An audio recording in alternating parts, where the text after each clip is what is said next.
지난주 했었던 그 처음 사랑을 지키는 힘을 이번 주에 제가 지난주에 그 지방회에서 제가 또 원래 때 설교를 하게 됐는데 그 말씀을 좀 중심으로 해서 조금 더 이제 좀 말씀을 좀 더 보강해서 말씀을 드렸어요.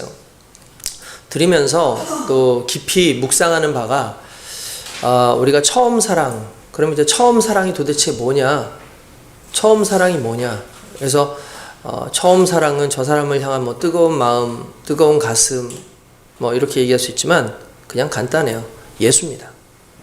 처음 사랑은 예수입니다. 우리의 처음 사랑 예수.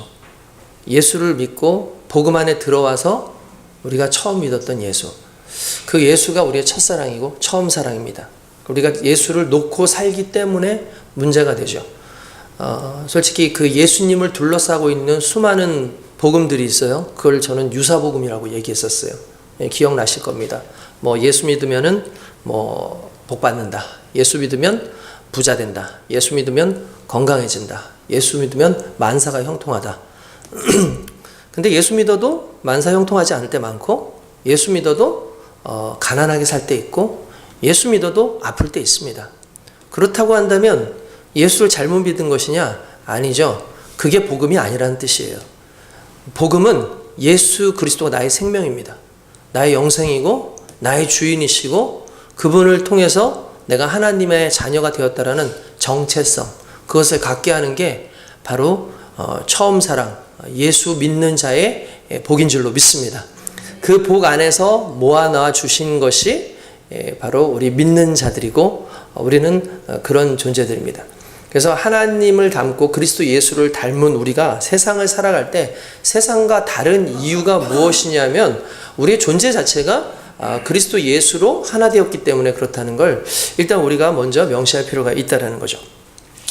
몇 년 전에 이제 그 부여에 간 적이 있었어요.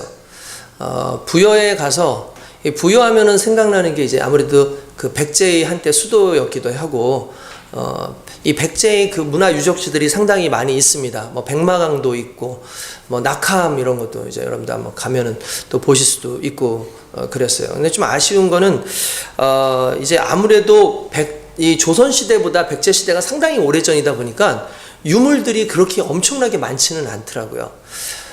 그런데 거기에 이제 궁터와 관련돼 가지고 이 궁남지라고 하는 곳이 있어요. 혹시 들어보셨습니까? 궁남지라고? 궁남지라고 하는 곳인데 연못이에요. 그러니까 이게 인공 연못인데 백제 시대 때 이미 만들어졌던 연못이다라고 그러더라고요. 그래서 갔어요. 그래서 가서 보니까 상당히 넓더라고요. 그런데 이제 이렇게 보니까 연꽃 있잖아요. 연꽃이 그 완전히 그 궁남지 안에 가득 이렇게 덮어 있었어요. 연꽃이. 아름답잖아요. 연꽃 아주 그냥 이쁘게 떴잖아요. 참 아름답고 너무나 이 진짜 장관인 거죠. 쫙 펼쳐져 가지고 그 연못 안에 그런 것이 있어요. 근데 제가 이 연못 한 구퉁이를 이렇게 돌아가는데 냄새가 안 좋아요. 약간 시궁창 냄새 같기도 하고 이게 무슨 진흙벌 냄새 같은 그런 냄새가 이제 계속 좀 나기도 하고 그러더라고요. 그래서 도대체 어디서 나는 건가 했더니 그 연못 안에서 나는 냄새인 거예요. 그러니까 여러분들 그 연못이 아무래도 이제 계속해서 이렇게 물을 빼주고 이렇게 할 수 있는 게 의외로 많지 않잖아요. 물론 이제 계속해서 이렇게 연결을 해주는 것도 있지만 그러다 보니까 이제 궁남지 자체가 약간 진흙밭 같은 데고 좀 퇴적물도 좀 많고 하다 보니까 냄새가 좀 이렇게 좀 올라오는 거예요. 그런데도 연꽃이 너무 잘 자라는 거예요. 그래서 참 이렇게 어떻게 보면 시궁창 같은 이런 곳에서 다른 건 못 자라는데 이렇게 연꽃은 참 잘 자라는구나 라는 생각을 하고 있었습니다. 근데 이제 돌아오는 길에 우연찮게 어떤 사람의 그 글을 읽었는데 그 글에 그런 내용들이 나와요. 연꽃은 진흙 속에서 자라면서도 그 더러움에 물들지 않고 스스로 정화하며 아름다움을 피어낸다. 그러면서 그 다음에 이렇게 얘기해요. 연꽃은 진흙이 없으면 자랄 수 없지만 그렇다고 진흙 때문에 더러워지지도 않는다. 오히려 진흙 속에서 영양분을 얻어 더욱 강하게 뿌리내리고 아름다운 꽃을 피운다. 이런 글을 썼어요. 그래서 정말 멋지다.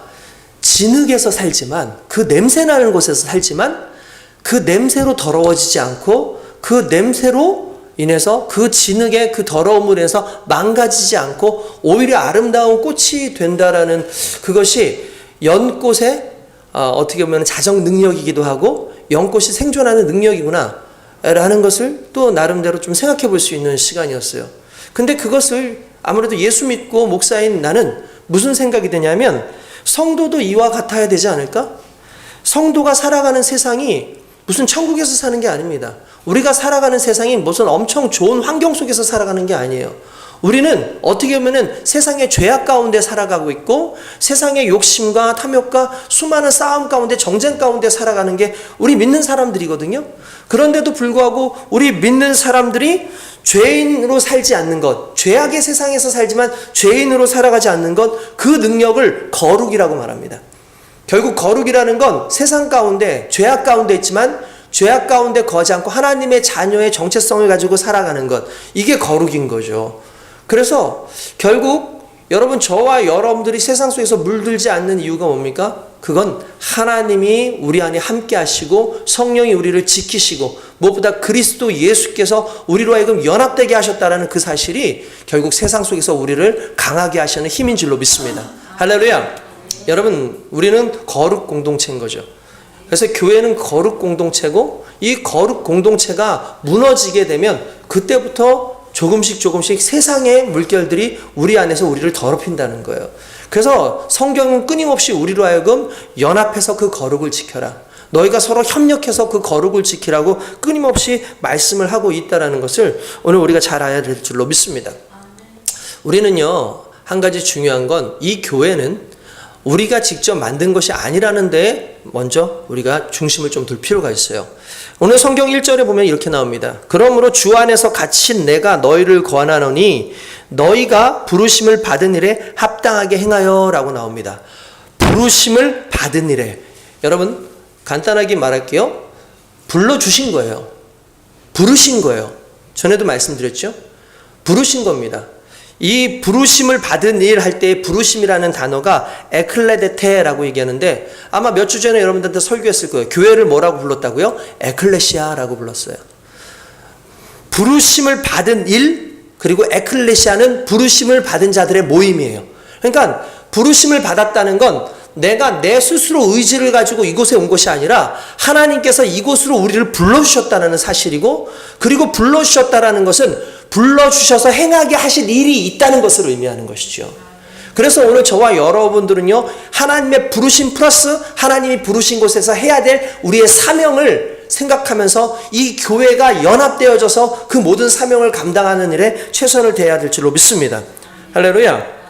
여러분, 그렇습니다. 성경은 끊임없이 교회를 한 몸이다 라고 얘기합니다. 우리가 한 몸일 수 있는 이유, 그뿐만 아니라 우리가 세상 속에서 세상의 공동체가 아닌 하나님의 거룩의 공동체가 될 수 있었던 이유는 뭐냐면, 우리 교회의 머리가 예수님이기 때문에 그래요. 그리스도 예수께서 머리가 되시고 우리 한 사람 한 사람이 지체입니다. 그리고 이 지체가 모여서 하나의 몸을 이루는 거죠. 그리고 그 머리이신 예수님께서 요구하시는 그 삶을 살아내는 능력이 결국 지체인 우리가 해야 될 사명이고 또 우리의 삶의 모습이라는 걸 오늘 저와 여러분들이 다시 한번 좀 각인해야 될 필요가 있을 줄로 믿습니다. 뿐만 아니라 여러분, 한 몸이 되는 것, 우리가 한 몸이 되라 그러니까 한 몸 되는 게 우리의 목적이구나, 하나 되는 게 목적이구나 라고 생각하고 싶지만 여러분들, 그렇지 않습니다. 한 몸이 되게 하시는 이유는 한 몸 되게 한 이후를 위해서요. 그래서 무언가를 하게 하시려는 거예요. 그게 무엇이냐? 교회의 목표는 단지 연합에 그치는 것이 아니라 교회는 그보다 궁극적인 목표가 있어요. 그게 오늘 성경에서 뭐라면 그리스도의 장성한 분량에까지 자라가는 것입니다. 그게 오늘 읽지는 않았지만 에베소서 13장 말씀에 나와요. 그래서 우리가 다 하나님의 아들을 믿는 것과 아는 일에 하나가 되어, 뭐가 돼요? 하나가 되어 온전한 사람을 이루어 그리스도의 장성한 분량이 충만한 데까지 이르리니, 이렇게 말씀하고 있습니다. 그러니까 하나 되게 하시는 이유가 뭐예요? 간단해서 그리스도의 장성한 분량에 이르게 하는 거죠. 그러면 장성한 분량에 이르게 한다? 그 말은 그리스도의 장성한 분량은 완전을 의미하는 것이냐? 그게 아닙니다. 성숙을 의미하는 거예요. 여러분, 우리는 완전하지 않죠. 예수 믿는 사람들이 완전할 수 없습니다. 교회도 부족함이 많기 때문에 완전함으로 살 수 없습니다. 그렇기 때문에 교회는 완전하지 않지만 그러나 하나님께서 우리로 하여금 시간이 지나면서 조금씩 성숙하게 하시고 성장하게 하신다는 걸 우리가 좀 잘 알아야 된다는 사실이죠.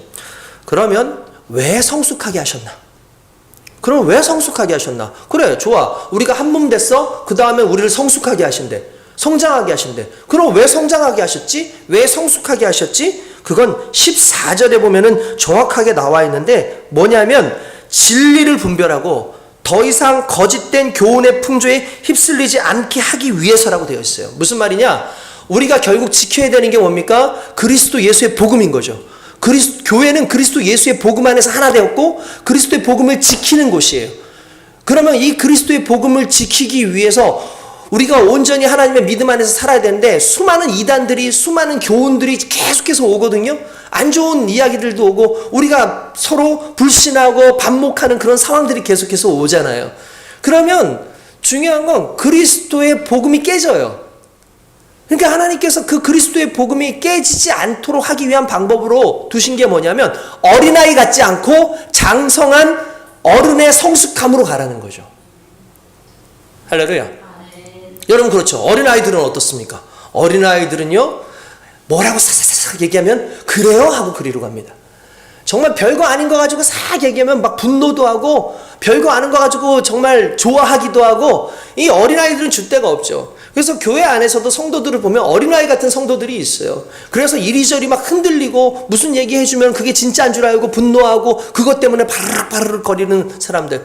그래서 좀 참지 못하고 서로 부딪히는 사람들. 결국 이런 어린아이와 같은 사람들의 모습에서 조금씩 성숙해지면 그 성숙함에 의해서 어른의 신앙이 된다는 거죠. 어른은 논리적으로 사고할 수 있고 어른은 양보도 가능하고 어른은 나름대로 자신의 어떤 힘을 발휘해서 가정을 이끌기도 하고 다양한 부분들을 살리는 데 애씁니다.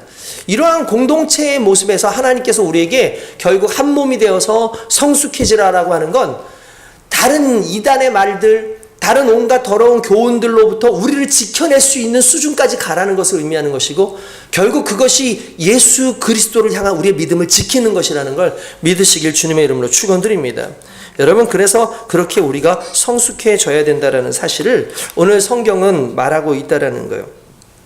그러면 과연 우리가 어떤 방식으로 성숙할 수 있는가가 실은 오늘 2절부터 나오는 말씀입니다. 여러분 전에도 한번 제가 이 설교를 여러분들한테 한 적은 있었지만 오늘은 조금 더 깊은 생각을 가지고 여러분들한테 말씀을 좀 나눴으면 좋겠다라는 생각이 들어요. 제가 그 컬럼들을 많이 읽습니다. 목사님들 컬럼도 읽고 어떤 신학자들 컬럼도 읽고 그렇게 컬럼을 읽어요. 근데 어떤 분이 컬럼을 쓰시면서 이제 오늘 이 말씀 속에서 4가지 부분, 겸손, 온유, 오래 참음, 용납이라고 하는 이 4가지를 분석을 좀 했어요. 그리고 나름대로 그걸 좀 교훈적으로 얘기했는데 제가 그 말씀을 듣고 이거 상당히 인사이트가 있다. 이거 상당히 통찰력이 있다. 오늘 이걸 우리 성도들과 함께 좀 나눴으면 좋겠다라는 생각을 하게 됐어요.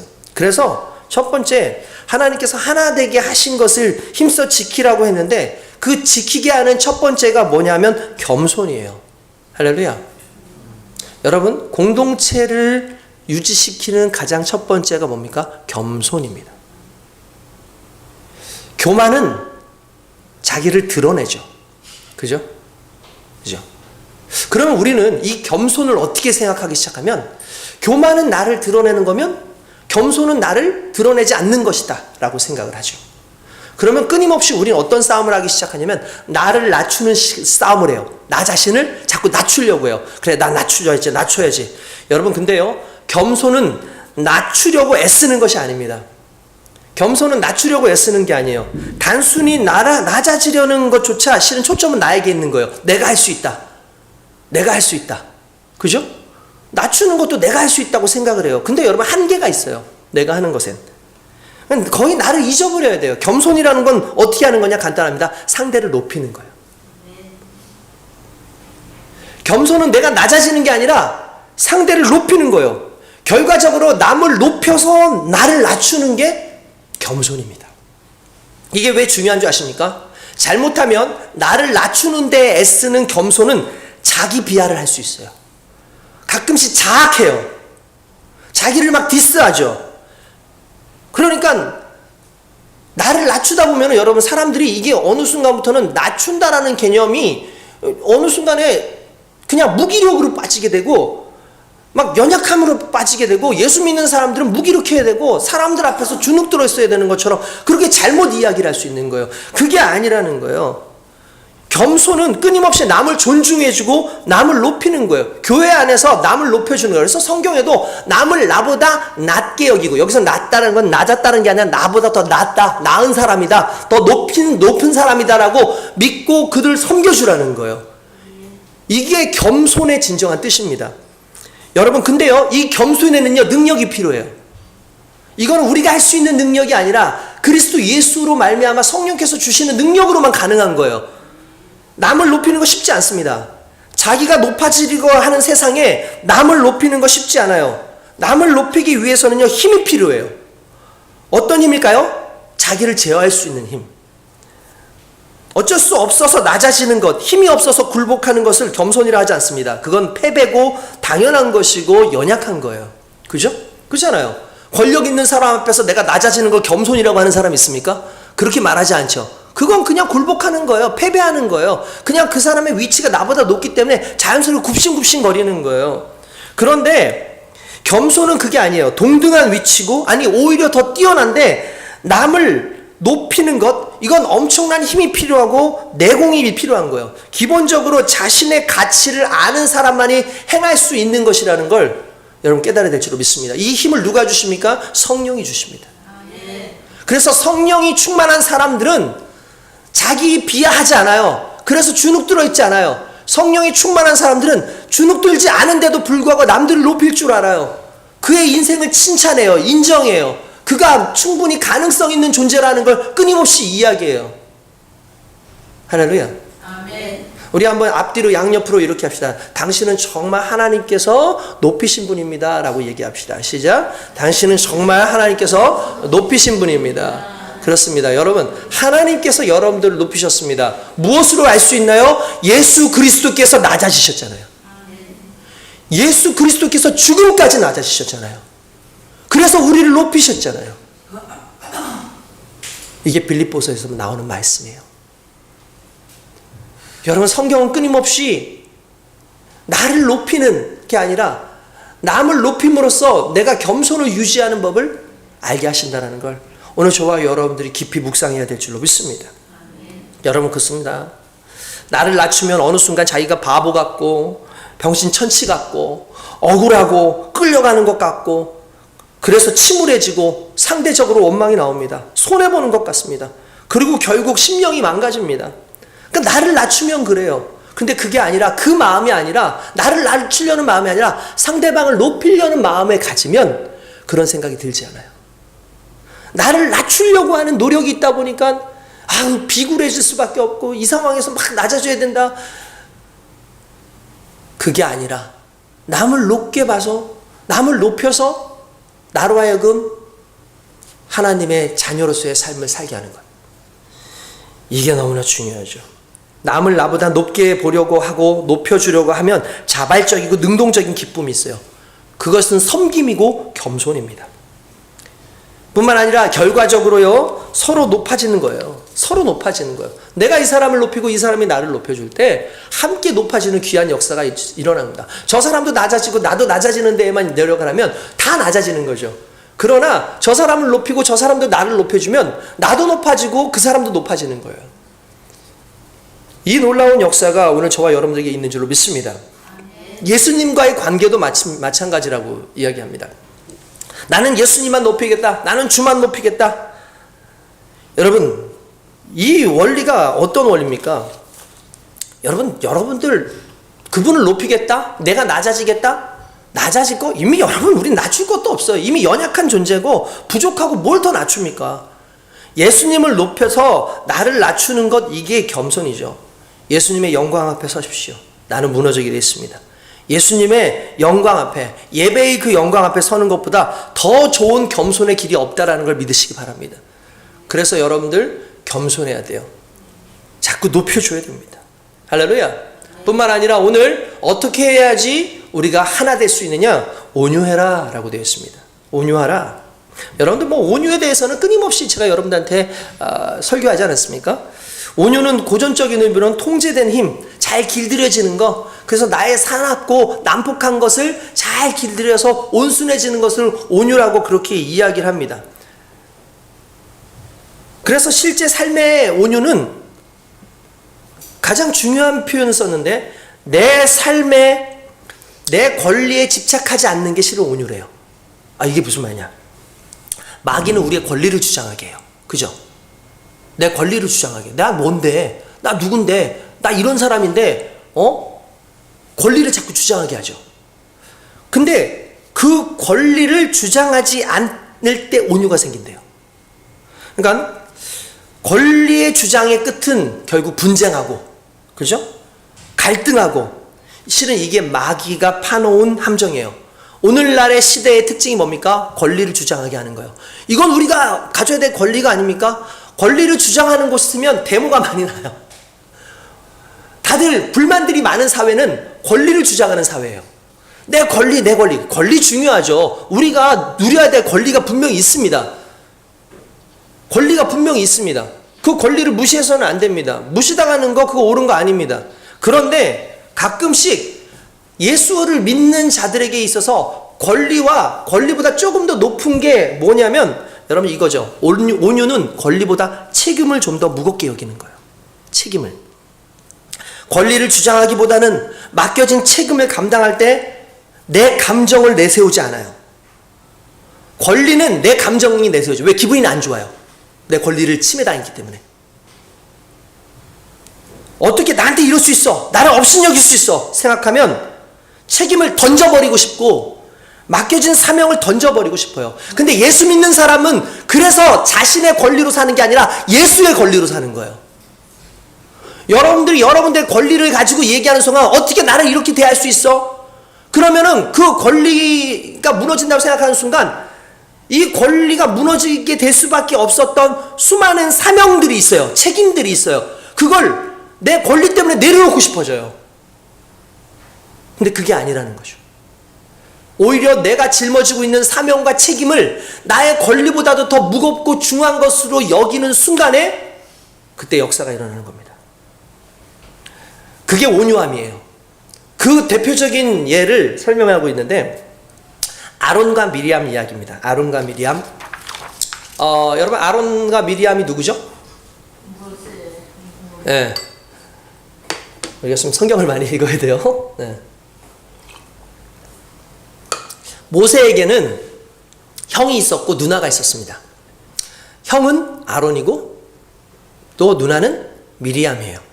우리가 잘 아는 대로 모세가 나일강에서 둥둥둥둥둥둥둥 뛰어내려가고 있을 때 그걸 끝까지 지켜봤던 사람이 누나였죠. 아마 그것이 미리암이었을 거라고 그렇게 봅니다. 그러니까 그 당시로 친다면 나이도 더 많았을 거고 아마 아론보다도 나이가 더 많았을 것이다 라고 생각이 들어요. 그러니까 대단한 사람인 거죠. 어떻게 보면은 성경에 여성의 이름이 나온다는 것 자체가 상당히 대단한 건데, 근데 이 아론과 미리암도 모세와 함께 있음으로 말미암아 수많은 존경을 받는 사람들이었고 권리를 누릴 수 있는 그런 사람이었고 책임도 지어졌던 사람이었습니다. 근데 문제가 생겼어요. 뭐냐 하면 책임감, 권리 이런 것들이 생각하게 주어지게 되면은 사람이 어느 순간부터 웃자라게 돼요. 웃자라게 됩니다. 여러분 우리가 이게 문제가 뭐냐면 민수기 12장에 보면 모세가 구스 여인을 취했어요. 그러니까 아내가 죽었어요. 아내가 십보라가 죽었어요. 십보라가 죽고 나니까 새로운 아내를 구해야 되지 않습니까? 새로운 아내를 얻어야 되는데 구스 여인을 취했습니다. 그러면 구스가 어딜까요? 이디오피아예요. 이디오피아. 그러니까 이스라엘 사람이에요? 아니에요? 아니죠? 그죠? 아니에요. 근데 이방 여인이지만 구스 여인을 취한 거예요. 그러니까 그때에 미리암과 아론이 와서 따지는 거예요. 너 어떻게 이방 여인을 그렇게 너 아내로 구할 수 있냐? 이거 문제가 있다. 막 확 따지는 거예요. 그냥 따질 수 있어요. 그 정도까지는. 모세를 비방해요. 사람들한테 막 떠들고 다니는 거예요. 야, 모세가 이래도 되는 거냐? 이래도 되는 거냐? 이 얘기를 해요. 그러면서 뭔 얘기냐면 그렇게 자기들은 얘기할 수 있다고 생각을 한 거예요. 이유가 뭐냐면 민수기 12장 2절에 이렇게 나와요. 그들이 이르되 여호와께서 모세와만 말씀하셨냐? 우리와도 말씀하시지 아니하셨냐 하매 여호와께서 이 말을 들으셨더라. 무슨 말이냐면 미리암도 여자 선지자예요. 아론은 제사장이에요. 하나님께서 말씀을 하시겠죠. 그러니까 이 사람들이 우리가 모세보다 못한 게 뭐 있어? 이런 얘기 할 수 있지 라고 이야기하는 거예요. 근데 여러분 한 가지 아십시오. 이들의 능력이 어디서부터 기인된 거냐면 하나님께로부터 기인되는데 하나님께로 기인되는 가장 중요한 매체가 누구냐면 매개가 누구냐면 모세예요. 그들이 모세의 형이고 모세의 누나였기 때문에 그들이 쓰임받아요. 여러분 이게 상당히 중요해요. 어느 교회를 제가 자주 이렇게 만나게 되는 그 교회가 있습니다. 가게 되는 교회가. 그 교회에 주차장이 있는데 제가 그 주차장을 쓰기 위해서 왜냐하면 이미 전임 목사님 때부터 현 목사님까지 제 자리를 아예 그냥 만들어 주셨어요. 주차를 하라고. 주차를 하라고 해서 저는 됐는데 어느 날 저한테 전화가 왔어요. 어떤 분이 전화가 왔어요. 그래서 차를 빼래요. 그래서 저는 여기 목사님께서 차를 대라고 아예 자리까지 해주셨습니다. 그건 잘 모르겠고 빼래요. 아니 진짜 말을 이렇게 했어요. 그건 잘 모르겠고 빨리 차를 빼라는 거예요. 그래서 제가 싸우기가 싫잖아요. 예 알겠습니다 하고 갔는데 도대체 누구신데 그러십니까? 그러니까 자 여기 교회 저기 누구라고 얘기하면서 막 그냥 얘기하는데 갑자기 뭐라고 하냐면 그 목사님이 자기 누구라는 거예요. 그러니까 제가 얘기는 안 할게요. 가족인 거예요. 가족이에요. 그러면서 절부로 잘 빼라는 거예요. 아니 목사님이 되라고 하셨는데 그 사람이 빼라고 하는 거죠. 나중에 목사님께 그 사람이 누구라 그러는데 그거 맞습니까? 그러니까 맞대요. 골치가 좀 아프대요. 그러니까 목사님의 어쨌든 친척이기 때문에 그 교회에 충성은 하는데 목사님과 동일한 권위를 가져가고 싶어 한 거예요.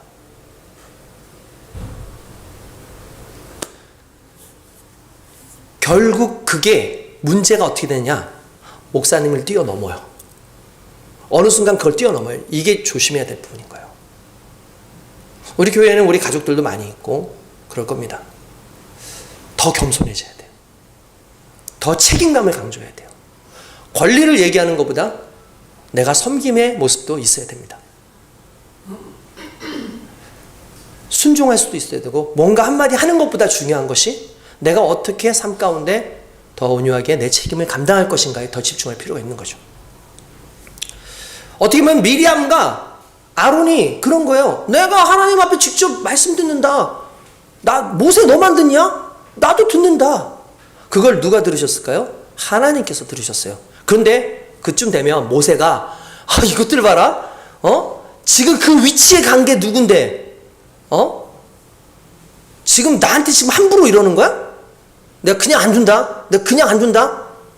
하고 저주를 할 수 있죠. 근데 그렇게 하잖아요. 민수기 12장 3절에 이렇게 나옵니다. 이 사람 모세는 온유함이 지면의 모든 사람보다 더하더라. 무슨 말이냐면 반박하지 않아요. 싸우지 않아요. 그냥 온유하게 있어요. 왜 그랬을까요? 자기의 권리를 주장한 게 아니에요. 자기가 지금 맡고 있는 이 막중한 책임감, 하나님과의 관계를 더 중요시하는 거예요. 그러면 이대로 끝났을까요? 아니에요. 하나님께서 미리암과 아론과 모세를 성막으로 불렀어요. 그리고 그 두 사람한테 이렇게 얘기합니다. 너희들 수많은 예언자들 있지. 너희들 예언한다고 하니까 얘기할게. 수많은 예언자들이 말이야 예언을 할 때 환상을 보고 어떤 장면들을 봐서 예언을 하잖아. 너희가 그 정도지. 근데 내 종 모세는 내가 직접 만나. 내 종 모세는 내가 직접 만난다. 그에게 직접 대면하고 그에게 직접 내가 얘기한데 너희가 똑같다고? 착각하지 마라 라고 얘기를 하죠. 그러고 난 다음에 어떻게 하느냐? 하나님께서 그대로 저주를 내리시니까 미리암이 문둥병자가 됩니다. 그 순간에. 그리고 진 밖으로 잠깐 내쳐져 있어요. 근데 여러분, 이때 누가 나서는 줄 아십니까? 모세가 나섭니다. 그리고 중보기도 해요.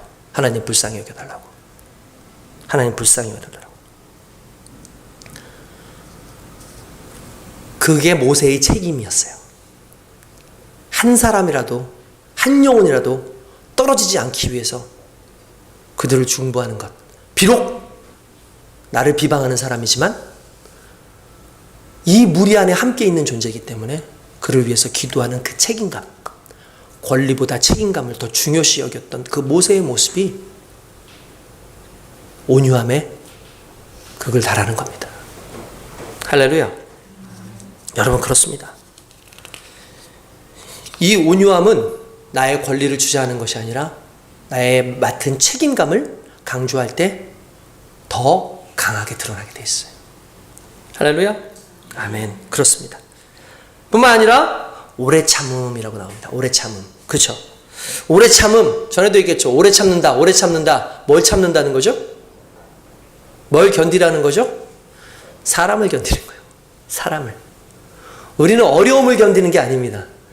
이런 거 저런 거를 견디는 게 아닙니다. 성경에서는 오래 참음을 사람을 견디는 것으로 얘기해요. 여러분, 사랑의 본질이 뭡니까? 오래 참음이죠. 여러분, 어떤 사람을 만나면요,